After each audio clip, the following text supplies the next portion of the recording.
Hello and welcome back to another video. We actually have a couple of great videos coming up about the history of the web. And you might be asking again, come on, let's get to coding. But this is really important because we need to understand what problems we had in the past and how we found solutions to those problems and where we are at now. We need to understand what this whole thing of being a web developer means and what problems we're solving and what we did in the past and what we do today. So today we're going to talk about Tim Berners-Lee, the person who invented the World Wide Web in 1989. And I have a picture of him right here. And we're going to talk about him because he's the first web developer. And in order to explain that concept, we need to make a distinction between the internet and the World Wide Web.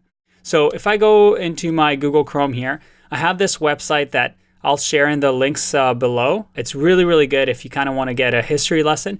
But essentially, the internet started off with the ARPANET in 1969, basically a military project, and it was more of a test. And it connected a few universities such as Utah, UCLA, and throughout the 70s, the 80s, it kept growing.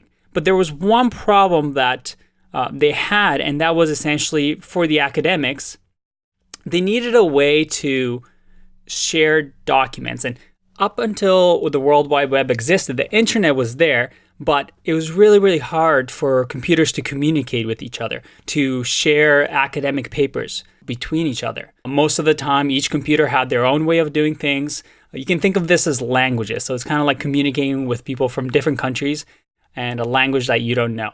Yeah, sure, you can make it work, but it's very, very difficult. So that was the problem.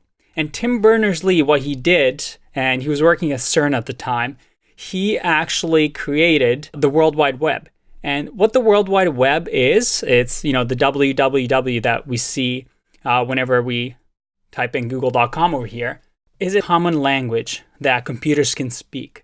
So with the World Wide Web saying, hey, from now on, everybody, if we want to communicate together, if we want to share images, or if you want to share files, let's just have this agreed upon language, agreed upon protocol in order to share these documents together.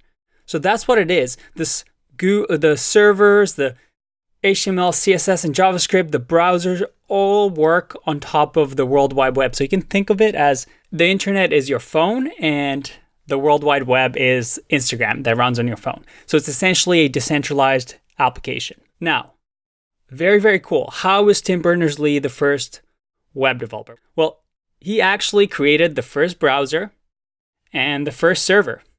And later on, we're actually going to talk about what he did with the files over here as well. But he created the very, very first server and web browser, but also the first website. And they actually still have a copy of it. This is the very first website ever. And it's from 1991, and this is what it looked like. And he created this ability for people to communicate and link to other documents so that we have this growing knowledge base of the world.